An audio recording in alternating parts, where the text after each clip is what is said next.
It's been 7 years जब हम दोनों अलग हुए थे। ऐसा लग रहा है जैसे कल की ही बात हो। ये थोड़ा ज़्यादा हो गया। ऐसा लग रहा है मानो कुछ दिनों पहले की ही बात हो। खैर, इसके जाने के बाद मेरी लाइफ में एक नया पार्टनर आया।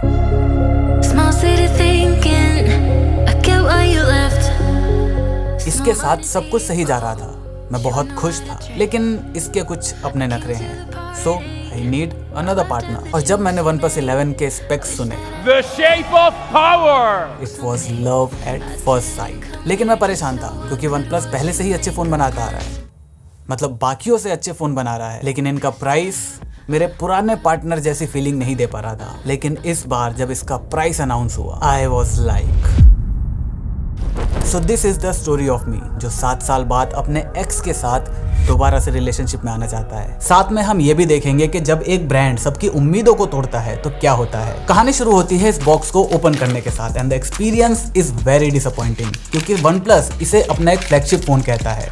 और देखो मुझे क्या मिला। एनवायरनमेंट का कुछ तो ख्याल रखो OnePlus। खैर, फोन हाथ में आते ही एक चीज जो ये फोन चीख चीख कर आपसे कहेगा वो है आई एम प्रीमियम। इस फोन को जो भी अपने हाथ में लेगा उसे समझ में आ जाएगा कि उसने कोई महंगी चीज हाथ में पकड़ रखी है। महंगे से याद आया, टॉकिंग अबाउट इट्स डिजाइन, मुझे अभी तक समझ नहीं आ रहा कि ये डिजाइन मुझे पसंद आ रहा है या फिर नहीं आ रहा। मेरे दोस्तों को तो डेफिनेटली नहीं आ रहा। हाँ, एक चीज जो मुझे भी बिल्कुल पसंद नहीं है वो है इसका बैक पैनल। मतलब मैं चाह कर भी इस फोन को बिना कवर के यूज नहीं कर सकता, वरना जो दूसरा बंदा मेरे हाथ में इस फोन को देखेगा उसे ऐसा लगेगा 20-30 हजार को कोई सस्ता सा फोन है। हाँ, पता है ब्लैक कलर के अंदर मैट में आता है, लेकिन मुझे यही वाला कलर चाहिए था। और हाँ, किसी को ऐसा लग रहा है कि कैमरा मॉड्यूल बहुत ज्यादा बड़ा है तो जब हम फोन को यूज करेंगे तो हमारी फिंगर कैमरा मॉड्यूल के ऊपर जाएगी, तो नहीं, ऐसा नहीं है। प्लस इसका साइड जो कर्व है वो स्टार्टिंग में जब फोन हाथ में आया तब बहुत अच्छा लगा था, लेकिन धीरे धीरे फिर मुझे ये फ्लैट डिजाइन की जो अहमियत है वो समझ में आने लगी। इसका जो कर्व है प्लस इसका जो भारी वेट है, ये दोनों मिलकर ऐसा एक्सपीरियंस देते हैं कि फोन अब हाथ से गिर जाएगा, अब हाथ से गिर जाएगा।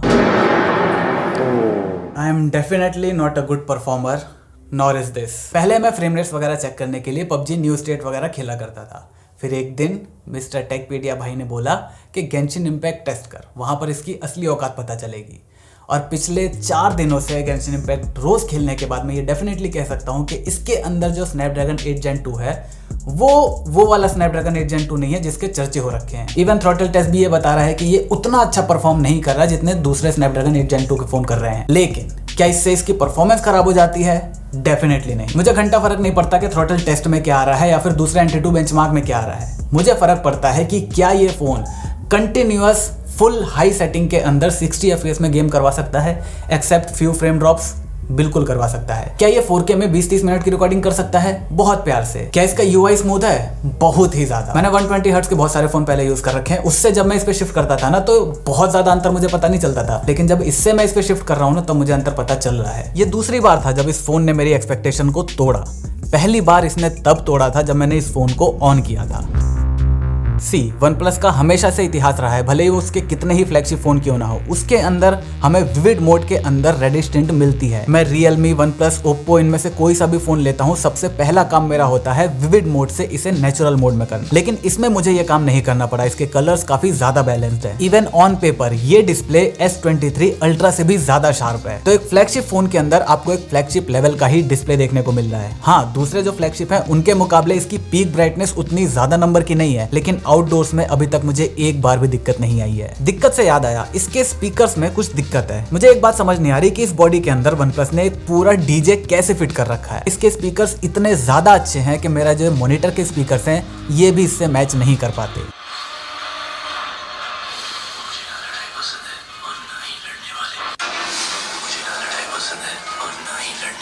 और ये कोई सस्ता मॉनिटर नहीं है। इंप्रेस करने के लिए इतनी सारी चीजें काफी नहीं थी कि इन्होंने इसके हैप्टिक्स के साथ पता नहीं कौन सा जादू कर दिया।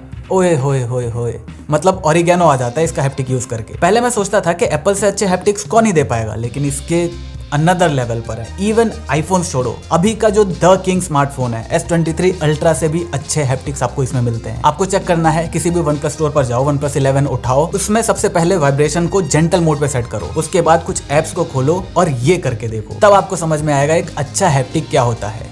लेकिन क्योंकि चांद में भी दाग है, क्योंकि चांद में भी दाग है, तो इस फोन के अंदर भी कमियां होंगी।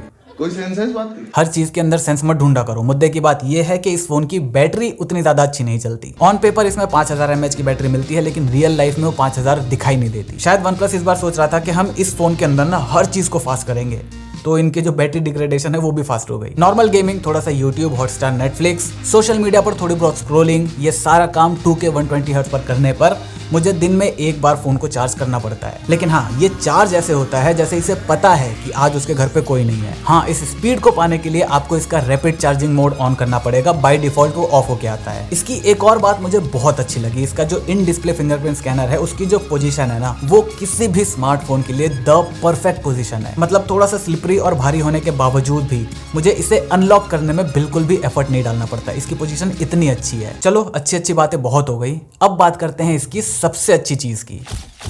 OnePlus और अच्छा कैमरा, ये दोनों is like Siddharth Malhotra and acting. लेकिन जैसे शेरशाह ने हमारी उम्मीदों को तोड़ कर रख दिया, बिल्कुल वैसे ही इस फोन के कैमरा ने मेरी उम्मीद को तहस नहस कर दिया। पहली अच्छी बात, पीछे जितने भी सेंसर लगे हुए हैं सारे के सारे हाई रेज हैं। ये नहीं कि सिर्फ कैमरा मॉड्यूल्स देने थे तो कुछ भी दे दिया। लेकिन दिक्कत इसकी ये है ना कि मैं अभी इस पर भरोसा नहीं कर पा रहा। लाइक यहाँ पर देखो, इसने चेहरे को ऐसे करने की कोशिश नहीं करी, यहाँ पर भी नहीं करी, लेकिन यहाँ पर उसको ब्राइट कर दिया। और दिक्कत की बात यह है कि हम मैनुअली इसे ऑन या ऑफ नहीं कर सकते।